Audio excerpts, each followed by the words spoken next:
When I claim that there was a worldwide flood, I get laughed at. I get laughed at. I get laughed at. But this planet is covered 3/4 in water. If the planet flooded, like the Bible says, the Grand Canyon could have been formed in about 5 minutes. This is a geographical map of the United States. This is the Grand Canyon. The Grand Canyon is about 300 miles long. In order to travel from one end of the canyon to the other in 5 minutes, it is required that you would be traveling at about 5 to 6 times the speed of sound. The Grand Canyon could have been formed in about 5 minutes. I get laughed at. In about 5 minutes. I get laughed at. Scientists have been desperately trying to find water on other planets. However, the search is futile. Well, not really. There was the Mars Global Surveyor probe, which has found evidence that water has been flowing on Mars within the last 5 years. Then, of course, there's the Mars Express probe, which has taken pictures of water ice on Mars and revealed massive deposits of water ice under the Martian poles. Then there's the Cassini-Huygens probe that has taken pictures of water ice on Titan. 3 of the 4 large Jovian moons are composed mostly of water.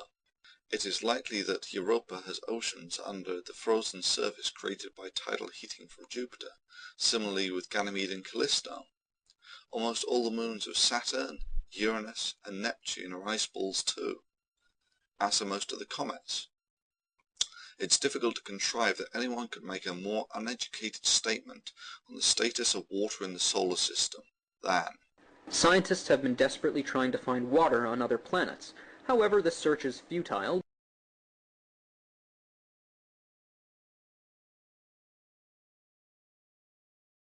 Yet this planet, this amazing planet, just so happens to have, 100% of the water in the whole solar system. Well, let's ignore for the moment the water on Mars, the gas giants. Let's ignore the water on the moons of Jupiter, Saturn, Uranus and Neptune.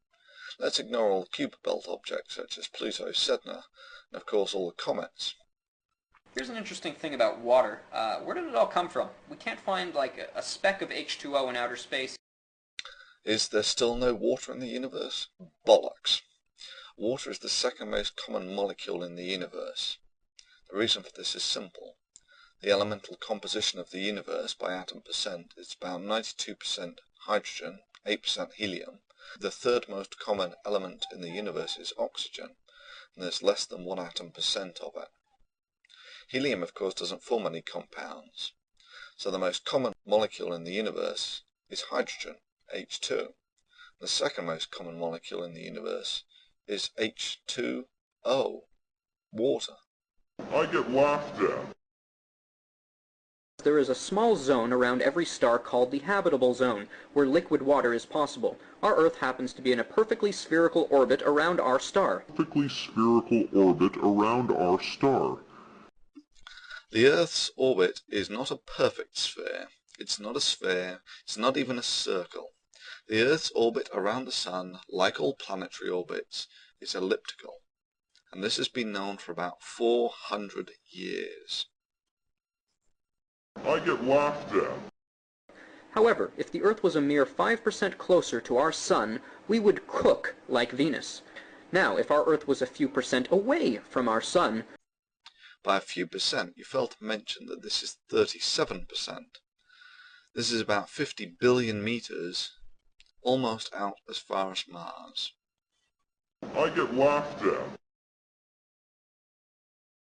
The Grand Canyon could have been formed in about 5 minutes. Yet this planet, this amazing planet, just so happens to have, 100% of the water in the whole solar system. We can't find like a speck of H2O in outer space. Our Earth happens to be in a perfectly spherical orbit around our star.